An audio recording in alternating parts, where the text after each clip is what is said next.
Welcome to Ask Kalefi, the podcast that dives into real-life problems that plumbing and HVAC technicians face in the field.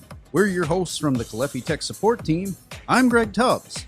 And I'm Dan Furcus. Welcome. We look forward to sharing some stories from our tech calls and using our background and expertise to make your days a little easier.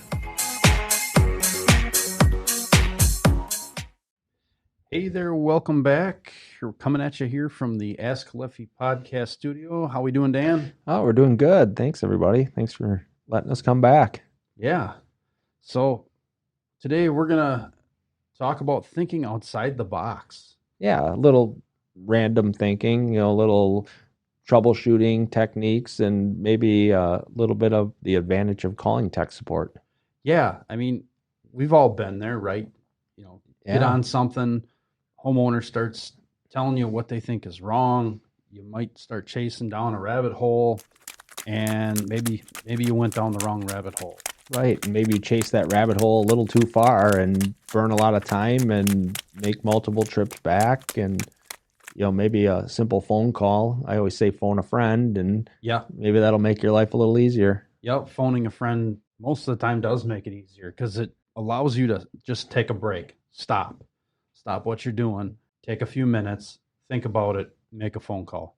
It's going to really help you out a lot in the long run. Yeah, it's easy to jump in as a tech and have the homeowner tell you, oh, my zone valve is bad, or my zone control is bad, or my mixing valve has an issue, and you come in and you start working on that, especially for a young tech, someone who hasn't had as diverse of a background as someone more experienced. It's easy to come in and kind of follow that lead, the homeowner lead or someone's lead, and take that a little too far, burn a lot of time, end up, maybe not being as profitable on that project as you should be either. Right. I mean, you got to listen to the homeowner, right? You got to absolutely hear what they're thinking. Listen to what the problem is. Don't 100% take everything with a grain of salt or do take it with a grain of salt because you don't want to just go at one thing. You got to you have to have both eyes wide open. Right. And think outside the box. Think outside the box. Like you said. Yeah. So assess the situation, see what it's doing or, how long it's doing, whatever it is for. And eventually, maybe it does do that hiccup or it does quit working. Right. Yeah, a good example. I had a contractor call me the other day, and he was back for the third time replacing a mixing valve. Yeah. We've had that before. We've probably shared similar examples before. And initially started with, I installed this mixing valve, and, a month later, the homeowner called me up and he's having an issue. So he told me he thought the mixing valve went bad. So I came out, checked it out, thought, well, yeah, it must be a bad mixing valve. So he replaced it. Sure. That worked for about a week and a half, and he's back with a similar complaint, that he's having issues with he was actually having issues with temperature control in the shower. Okay. And he assumed, it's got to be that mixing valve again. So, was out there with the third one and was still seeing issues. So he finally called in, and thankfully he did. What's interesting is that the issue was it was in one shower and then it was in a second shower. It was more evident when the two were running together. Sure. But he could go to any of the lavatory sinks or kitchen sink or laundry sink, and the thing worked great. Sure. So small loads, it was fine. Right. It's when you put a real heavy load on it, then he would have problems controlling. Right. And it was only in the showers. Okay. So those had to be some pretty big showers. Yeah. Well, and what it actually ended up being, it was an old home, an old system, and old shower valves. And, you take a water heater down, you take the water down, you bring it back on. And, I think there ended up being debris in the shower valves. Oh, really? Yeah. But taking it through the steps and checking the lavatory sinks while the showers were running, and he's having temperature differences in the showers, but he's not at the sink right next to it. I start to weed out, is it a mixing valve problem or is it a fixture problem? And that one ended up being a fixture problem. Sure. Yeah, it's crazy. You go from plumbing, water, how it flows, what can cause a problem with interrupting flow, to you change hats and go to being a heating guy and troubleshooting electrical. Yeah, there you go. Troubleshooting electrical. I can tell you from our experience, I mean, you're right along with me here. Right. Knowing the sequence of operation is going to be a huge feather in your cap. Absolutely. Knowing how it works, what it's supposed to do, and what steps to take. Right. And it's easy to get kind of lost because some of the stuff is overwhelming. You have, take a zone system, for instance.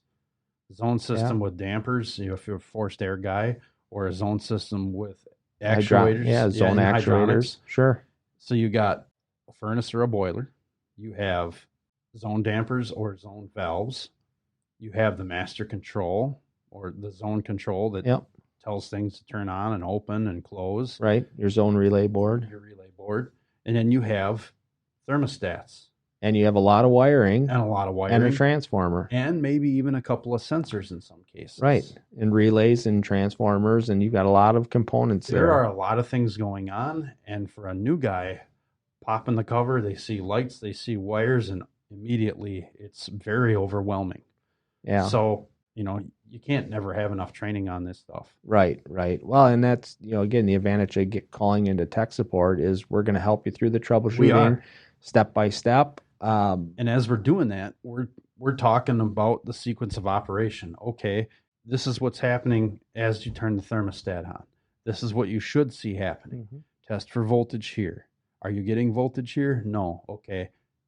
It's kind of a flow chart. Right. We can get you through it. Yeah. Oh, yeah, absolutely. And the other thing with thinking outside the box is that, we talk about, chasing in a certain direction on a service call or repair.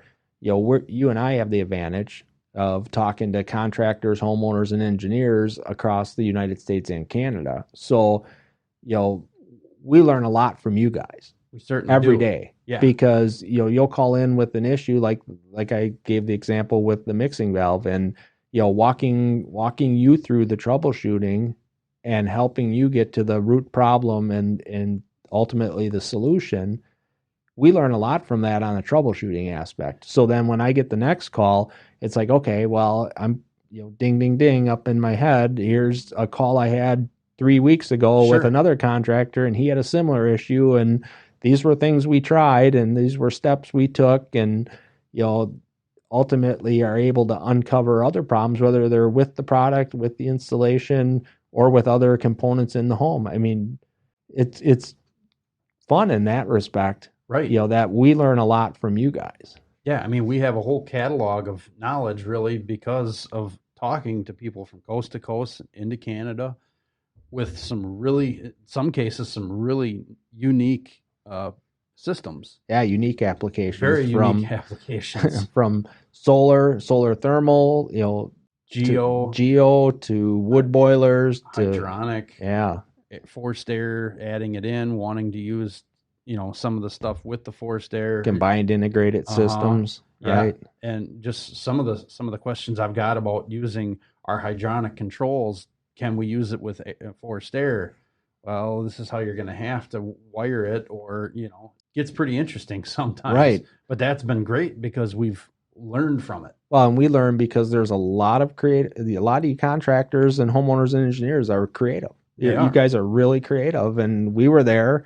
You try to come up with integrated systems and tie things together and create, I had one call from a guy who he was down in Arizona, and he wanted to put a freezer in his basement and remember that? Yeah. And he wanted to put a water coil in the bottom of it and fill it with ice and have a chilled water coil and an air handler and run a pump, pump off a thermostat through a water coil in the bottom of a freezer filled with ice and use that for cooling his house. And it's like, okay, I mean, it's creative. It's creative, but you got to have a lot of ice. Work, but I mean, air conditioning is moving heat. So how are you going to reject heat into the ice and maintain that? And there's just a lot of logistics that come involved with doing that. But that's just an exam, not promoting to go do that, but that's just an example of some of the creative calls we get. Yeah. And guys with solar get really creative. I mean, we used to offer that line of controls and package systems, and guys would maybe just take the control or take certain parts right, and try to build things out of them. It's unconventional, really.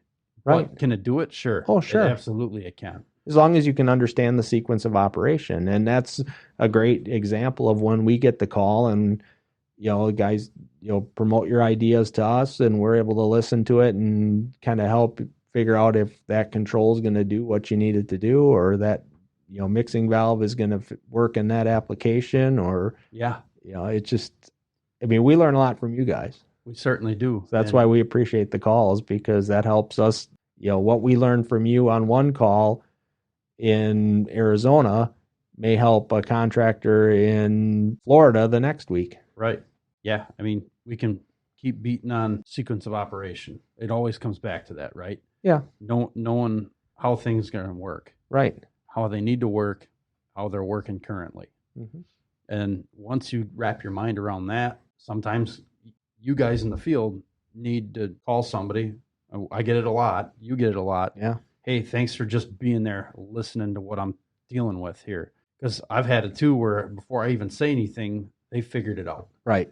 But they just needed someone to talk to about it. Just that next step of reassurance, to acknowledge that they're headed in the right direction. Yep. And most of the time I don't hear back from those guys. Right.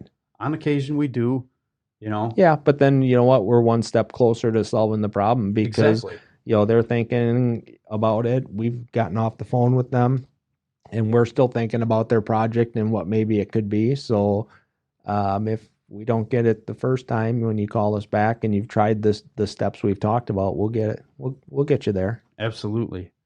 I got one quick little story. When I first became a service tech, I think the first call I got sent on was a makeup air unit the size of a tractor trailer. It wouldn't stay running. Right. So those were an interesting animal, because you had this monster burner in there, a huge blower that was probably the size of a diesel engine, and the thing wouldn't work. It just, okay, there's no instructions on it. It's probably been spray painted like the third time green. You open up the cabinet. The John Deere green, Craig? It was John Deere green, in fact. You open up the cabinet, and every wire in that cabinet was black. And there was a whole bank of relays. It was relays and contactors. So it was 483 phase. And, so a monster contactor for that, a huge transformer. So basically just follow the black wire, right? Yeah, follow the black wire. Yeah, all of them. And I remember getting that, phone call. I'm picking at it for like an hour. Service manager calls. Yeah, we need you to go on another call. How you doing there? I'm not doing so well. I'm not even sure how this thing works, because I've never seen one. Right. Oh, well, you're just going to have to keep picking at it, but hurry up, because we need you to go to the next one. Okay. Well, another hour. There's nothing more frustrating than that. Yeah. And so that's another thing that's going to help you, getting back to it again. Mm-hmm. You're there for half an hour. You can't figure it out. Call somebody. Right. Phone a friend. Right. So you're not getting phoned by the office, or having the homeowner or business owner peeking over your shoulder going, what's taking so long? Right. We're here to help. There's always a situation where, hey, things are just, something really major is going on, and we're not even sure what's going on with it. Well, and that's, Greg's right. That's the thing to remember, where, maybe you're experiencing it for the first time. We've maybe seen it 2, 3, 5, 10 other times across the United States and Canada. And, we're happy to share that, because we want you guys to be successful. You got it. Well, I think we covered that pretty well. Yeah. That was fun. Yeah. So tune in next time. Look forward to hearing from you. Thank you for tuning in.